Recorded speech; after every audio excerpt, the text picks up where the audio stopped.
आता धान्य संस्कारामध्ये मुख्य 4 दिशांची धान्य आधी आपण पाहूया. मुख्य 4 दिशा म्हणजे कुठल्या? पूर्व, पश्चिम, दक्षिण, उत्तर.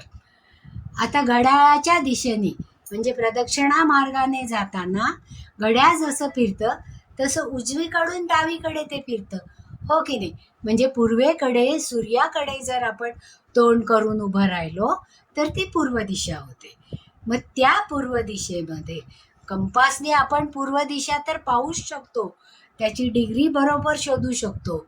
मग ती पूर्व दिशा आपण शोधल्यानंतर त्या ठिकाणी, कारण जेव्हा जेव्हा धरणीमध्ये किंवा जमिनीमध्ये हे सगळे संस्कार, रत्नसंस्कार, धातू संस्कार, औषधी वनस्पती संस्कार, सुगंध संस्कार किंवा खनिज संस्कार अशासारखे संस्कार जेव्हा करायचे असतात तेव्हा आपल्याला जसं बसायला एखादं आसन लागतं पहा, तसंच आसन देणं गरजेचं असतं.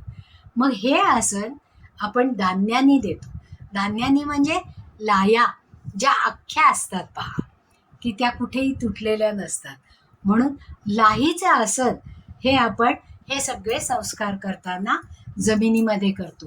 किंवा अख्खा तांदूळ म्हणजे बासमतीसारखा पूर्ण मोठा, त्याच्यात तुकडा नको असा अख्खा तांदूळ, अक्षत म्हणजे जो तुटलेला नाही आहे असा तांदूळ आपण घेतो आणि त्याचं आसन या सगळ्या धान्यांना, या सगळ्या धातूंना, या सगळ्या औषधी वनस्पतींना, या सगळ्या खनिजांना किंवा या सगळ्या रत्नांना आपण देत असतो.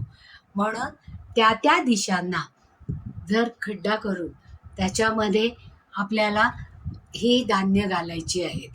पूर्वेला लाही, कारण लाहीचं आसन आपण देतो त्याप्रमाणे लाया या सूर्य कसा आहे?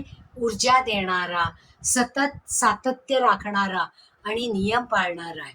त्याचप्रमाणे या लाया ऊर्जा देणाऱ्या आहेत आणि आपल्या शरीरातील ॲसिडिटी कमी करणाऱ्या आहेत. म्हणजे लायांचं पाणी प्या, नुसत्या लाया खा, सर्दी झाली तर कोरड्या लाया खा, अशासारखे उपाय आपल्याला आपल्या घरातून सांगतातच.